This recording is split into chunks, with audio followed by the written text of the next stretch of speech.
હવે તમે તમારા પૂર્વજન્મ વધુ સારી રીતે જોઈ શકો છો, માણી શકો છો.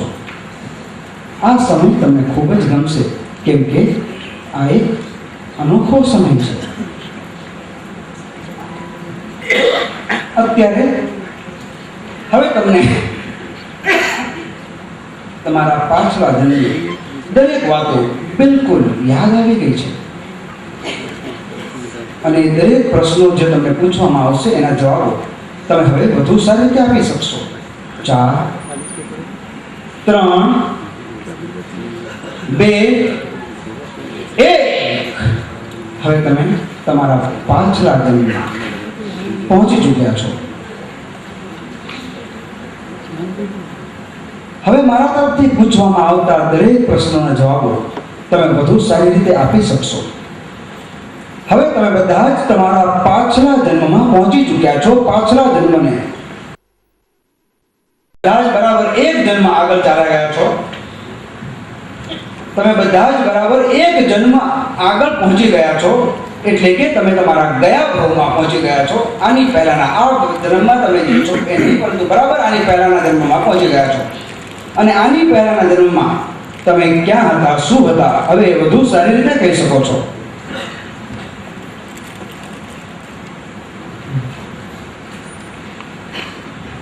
મારું નામ રામલાલ છે. મારું નામ રામલાલ છે. ક્યાં છો તમે?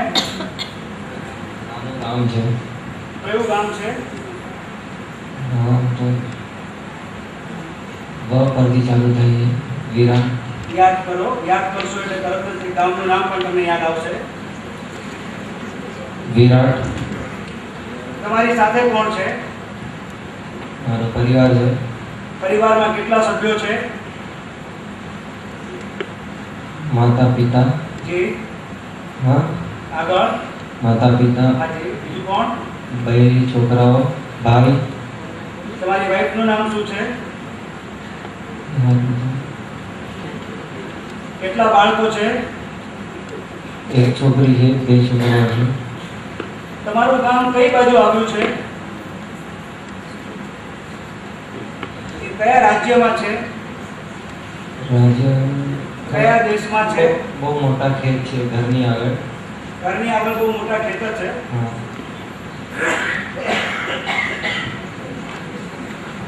એ સિવાય બસ મારી ઉંમર 70 સાલ હશે.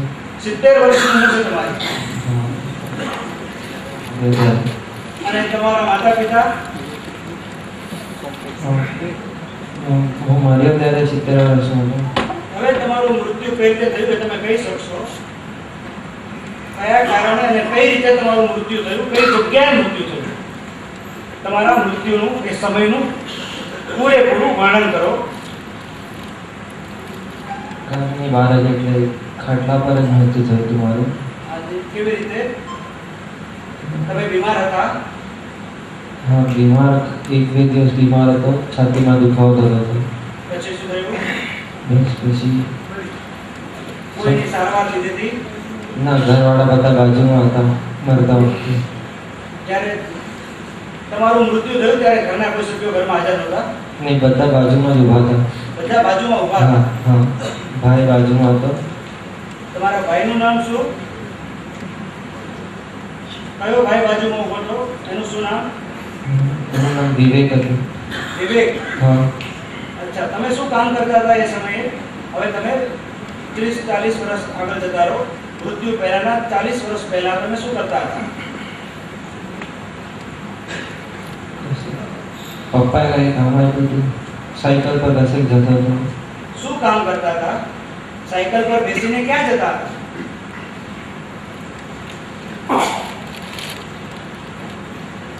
યસ. બાજુના ગામમાં કંઈક લેવા ગયો હતો.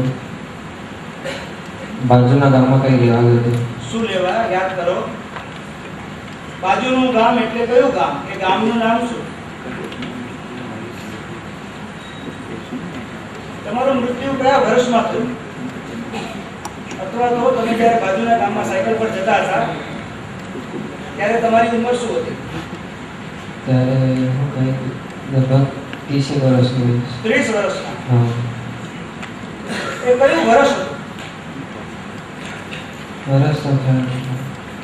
ફરીથી જોરથી ખબર. યાદ કરો. કયો વાર હતો?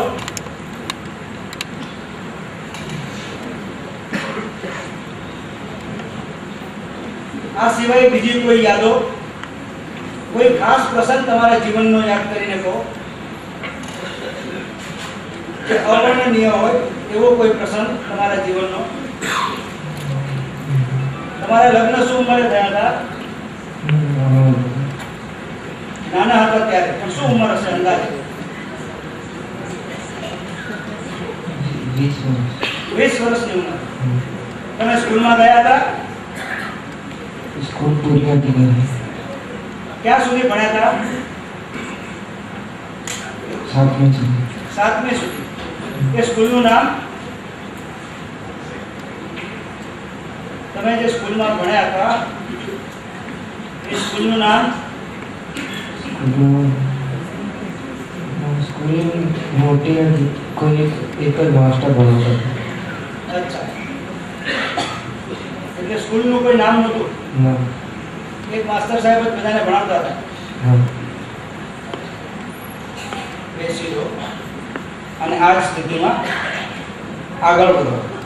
જ્યારે તમને બીજા કોઈ પ્રશ્ન પૂછવામાં આવશે ત્યારે તમે એ પ્રશ્નોના પણ વધુ સારી રીતે જવાબ આપી શકશો.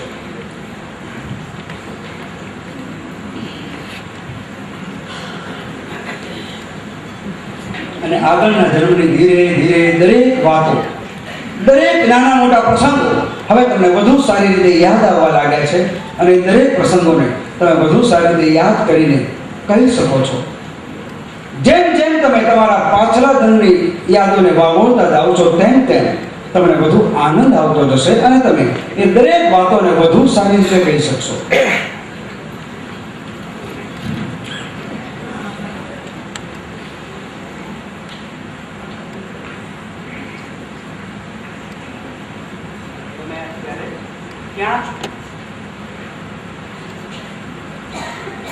કોશિશ કરી રહ્યો છું. યાદ કરો. હવે બધું જ યાદ આવવા લાગ્યું છે. તમારી કોશિશો કામયાબ થઈ રહી છે. વેરી ગુડ, ગો હેડ.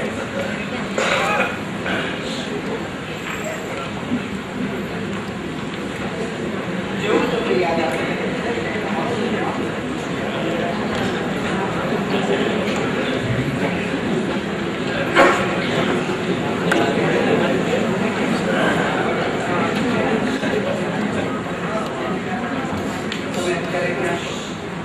સુતરમાં દેવલોકમાં ક્યાં આગળ સુતરમાં દેવલોકમાં શું કરો છો? હું દેવ પણ સકેન્દ્ર મહારાજની મિત્ર છું, એટલે સામાજિક દેવ છું.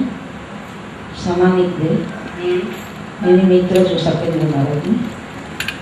જોરથી અને જરા સ્પષ્ટ કહેવાનો પ્રયત્ન કરો. હું અત્યારના હા સુધર્મા દેવલોકમાં છું હા અને સકેન્દ્ર મહારાજની મિત્ર છું. હા. મેં સામાનિક દેવ છું. અત્યારે તમારી ઉંમર શું છે અને તમારી સાથે બીજું કોણ કોણ છે? મારી સાથે દેવલોકના દેવો દેવીઓ અને અત્યારના ત્યાં દરબાર ધરાવ્યો છે સકેન્દ્ર મહારાજને, એટલે એમાં હું એની બાજુમાં બેઠેલી છું.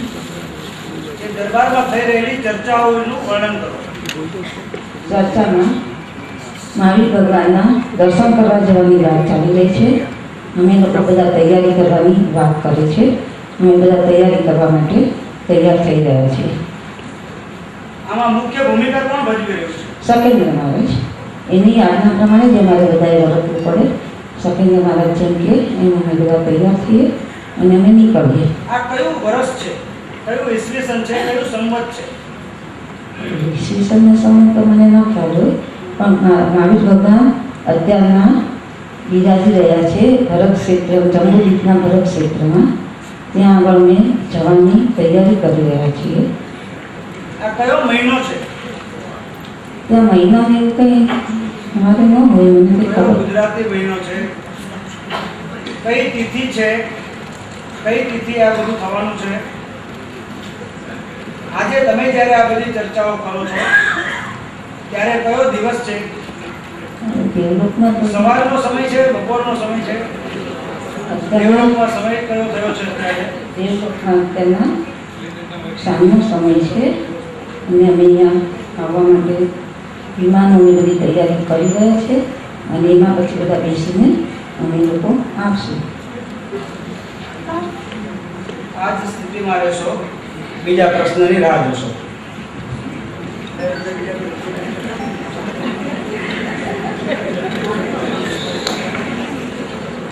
આવા અનેક કિસ્સાઓ છે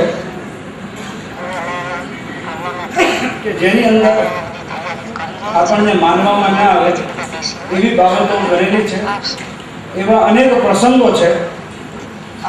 દરેક વ્યક્તિ પોતાના આગળના જન્મમાં જઈ શકે છે. આગળનો એટલે આનાથી બરાબર એક જ જન્મ નહીં, અનેક જન્મોની યાદો આજે પણ આપણા બધાના આંતરમનમાં ગરવાયેલી છે, છુપાયેલી છે.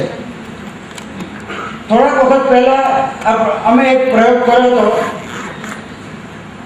અને એ પ્રયોગમાં પણ એક બેન હતા અને એ બેન સીધા ત્રીજા આરામાં પહોંચી ગયા હતા અને એ સમયની જે એમણે વાતો કરી, જે નામ કયા, એ બધા જ નામો કમ્પેર કરતા ખબર પડી કે લગભગ બધું જ બરાબર છે. ત્યારે પાલિતાણામાં સોનાની મૂર્તિ હતી. આદેશ્વર ભગવાનની સોનાની મૂર્તિ હતી. મને પણ આ વાતનો ખ્યાલ નહોતો. મેં મહારાજ સાહેબને જ પૂછ્યું હતું કે આ બેન પાલિતાણામાં સોનાની મૂર્તિ કે છે ને મેં તો આરસપાળની જ જોઈ છે. ત્યારે સાહેબજીએ એ વાત ક્લિયર કરી કે આવી રીતે આ વખતમાં આવું હતું. ત્યારે ઊંચાઈ પૂછી હતી, કેમ કે હાઈટ ક્યારે તમે પણ કલ્પનામાં નહીં વિચાર્યું એવી હાઈટ હતી. હાઈટ હતી કીધી કેટલી? તો કે મારી હાઈટ છે 200 કાવડ. મહારાજ સાહેબો આગળ પાછળના ગ્રંથોનું સતત વાંચન કરે છે અને આપ સૌ જાણો છો કે આપણા બધા જ મહારાજ સાહેબો આ બધા જ આપણા ઇતિહાસમાં, જૈન ધર્મના ઇતિહાસમાં ગળાડૂબ ડૂબેલા હોય છે.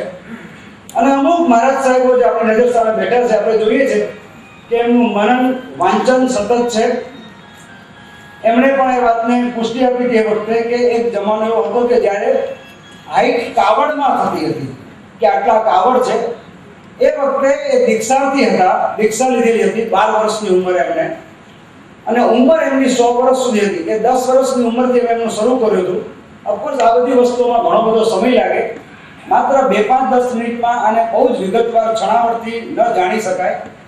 2-4-6 વખત એ લોકોને અલગ અલગ વખત હિપ્નોટિક ટ્રાન્સમાં જો લઈ જવામાં આવે તો એ સ્થિતિ સુધી લઈ જઈ શકાય કે જ્યાં એમનો આગળનો એક નહીં પણ આવા અનેક જન્મોની વાતો, બધી જ વિગતો નીકળી શકે, આપણે લઈ શકીએ.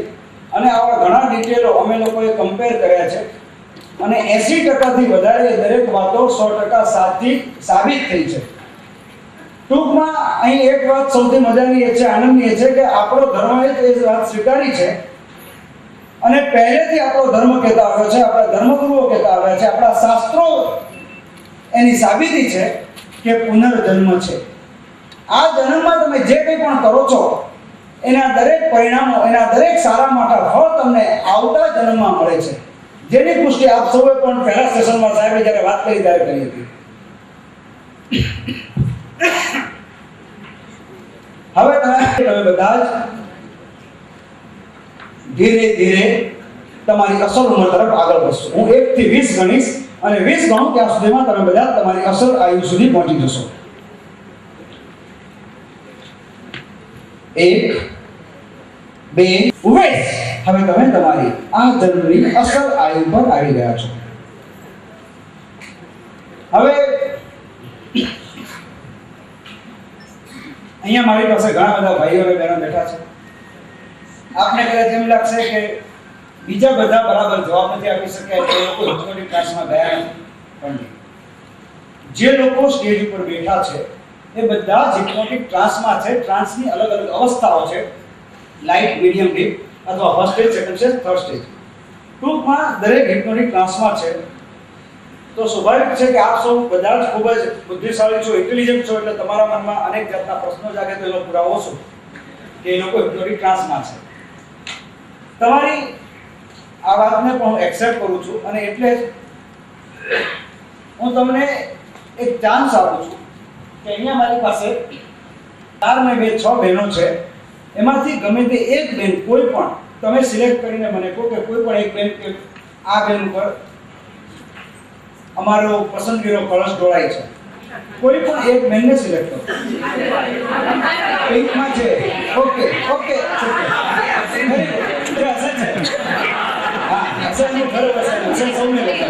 Very good.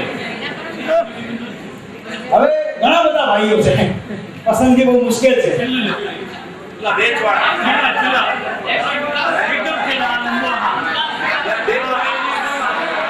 Okay okay okay. હવે પ્લીઝ ઘણા બધા એમાં થોડા